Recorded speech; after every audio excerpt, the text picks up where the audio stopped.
This message is for white women ahead of Election Day. I want y'all to know one thing's for certain and two things for sure. I'm going to keep it real with you. If you get to that ballot box and you once again side with our oppressors, you once again decide to take the side of supremacy, I'm going to laugh when your bodily autonomy is taken from you. I'm going to laugh when you're back barefoot and pregnant. Let's be real. Every election, black women save you, and the feminism and womanism of black women saved you from that very feat. You can put on your little pink pussy hats and march your ass up and down Washington by your damn selves. Let's be real, without black women, you are nothing. You have nothing. You get nothing. So I highly suggest you get your sisters and your sisters together. I know what you're thinking, Gigi. Aren't you a woman? I'm a black woman, boo. Like the spirit of jumping the broom in HBCUs, we gonna find a way. What are y'all gonna do? So I'll see y'all at the polls, and it's on you if I see you after that. What in God's holy name are you blathering about? Hey, where are the white women at? So that lovely lady we just heard from said that that message was for white women. So I didn't really pay too close attention since it doesn't pertain to me, right? However, I did catch the part where she said, and I quote, "Without black women, you are nothing, you have nothing, you get nothing." And then I just keep telling myself, diversity is our greatest strength. Anyway, welcome back. Thank you guys so much for joining me. So I have a pretty quick and fairly crazy Clown World update for you guys today. And as usual, we have absolutely no time to waste. So let's get into it. Now, if you place your attention on the screen for a moment. So here we have Christina now. I'm not quite for sure what's going on with Christina's makeup there, but Christina is a biological man who identifies as a trans woman, calls himself a lesbian, and I'm just going out on a limb here, but I would assume uses the ladies' restroom? Huh?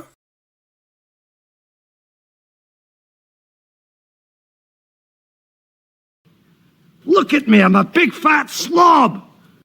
Alright, let's keep this party rolling with this lovely young lady who captioned her TikTok, "This observation of white culture always gets pushback. Roll it." As a racial justice advocate, I'm often invited to give talks or to do workshops where I talk to white people about race. A big part of my practice is to offer real life stories, examples, that type of thing, that help white people to be able to identify white supremacy in everyday life. My husband's family is white, and I often use the cultural differences between my family and his family as a way to help white people see their whiteness. There's one example that I use that always gets a ton of pushback. My husband and I were late to our first Thanksgiving with his family. I say late because it started at 12. We got there at 12:10. But whenever we got there at 12:10, everybody was already sat down and eating. I didn't know that. I use this illustration to point out that different cultures have different understandings of time, lateness, and what it means to be polite. Without fail, a white person will push back and say that lateness is impolite. I always use this as a teachable moment. I usually ask a series of pointed questions that challenge their assumptions. Sometimes it takes a lot of work, but by the end they're able to identify how white cultural dominance works in this one small area of life, which opens the door for them to start peeling the onion. What the hell is wrong with you people? Did that young lady just say that her husband is white? I mean, she said she went to her husband's family's house for dinner and they're all white, so what kind of fool would marry that insufferable woman? Wow. You know what I see in her future? I see her being a diversity, equity, and inclusion instructor at some big corporation where she stands up in front of a room full of white people and tells them they're all racist just for being white. All white people are racist. Anyway, next up, here we have, once again, another biological man who identifies as a trans woman and claims to get PMS symptoms. The comment says, "No, you can't get PMS. You're a damn man." Roll it. Oh, ow! I don't care what you say. You throwing a transphobic cisgender hissy fit doesn't negate my lived experiences, okay? Like, I don't care whether you believe me or not. Trans women do experience PMS or PMDD. But that's simply not possible. Hey guys, real quick, so we saw this person here on the channel a while back, several months ago when their hair was blue. So, for all of you that remember seeing that video a while back, I just wanted to keep you all updated as to what's going on with this person, so roll the film, please. Yeah, motherfuckers, I got a new color. I got a new color. My name ain't Blue Taki no more, bitch. My name's Starburst, okay? Star f***ing Burst. What the hell is even that? All right, next up. So this is a real teacher. Now, this teacher's going to do one of those role-playing TikToks where she pretends to be the teacher and the students. And this teacher is about to freely admit to us that she wants to indoctrinate her students with gay stuff. It's right here in front of our eyes. They're not even hiding it. Roll it.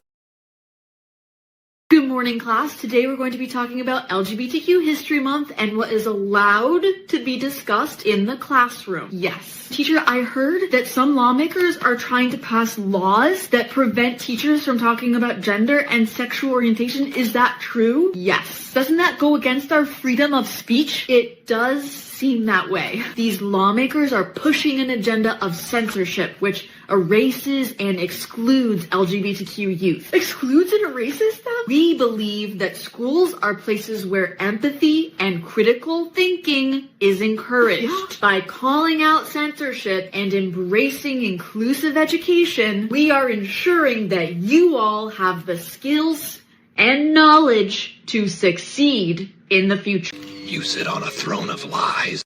Could someone please explain to me how teaching kids about two guys each other or giving each other a how does that give them the skills and knowledge to succeed in the future? Anyway, next up. So this young lady decided to get a tattoo of her boyfriend's name right on her forehead. The comment says, "Wow, you will regret this one day." Roll it. Doesn't want to tattoo your name on her face, you just need to find yourself a new girlfriend, because I don't think she loves you. This is the way how you showing your love, you know? I know many of you said, I'm gonna regret that, and what if we break up, and, you know, all of this stuff, all of this horrible stuff, and I just want to say,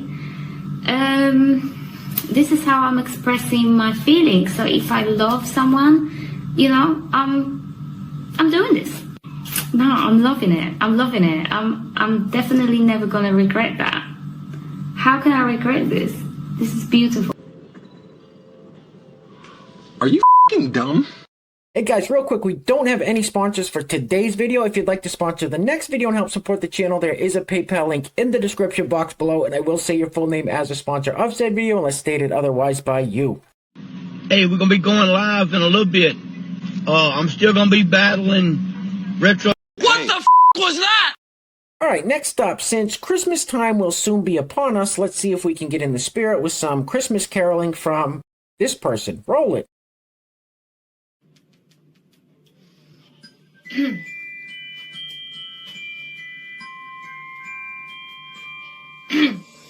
I don't want a lot for Christmas. There is just one thing I need. I don't care about the presents underneath the Christmas tree. I just want you for my own, more than you could ever know.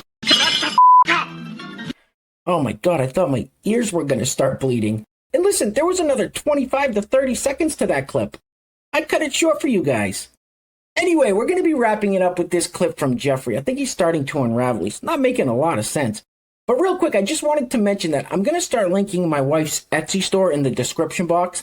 She's an herbalist, so she sells things like elderberry syrup, different kind of tinctures and salves. We don't like to depend too much on Big Pharma or the medical industry, so I take a big spoonful of elderberry syrup every day in the fall and winter to stave off the cold and flu. So if you know, you know. If you're looking to boost your immune system up this season, definitely go peruse her store. She's got some very cool stuff in there. Anyway, guys, things are clearly getting crazy out there, so please take care of yourselves, take care of each other. Till next time, I love you guys. Peace. Roll it. The void, the pointlessness, the nothingness of life, that is not your enemy. Those things that you feel, the void you feel sometimes at 3 a.m, it's not your enemy. It actually means you are free to truly be yourself. You are free.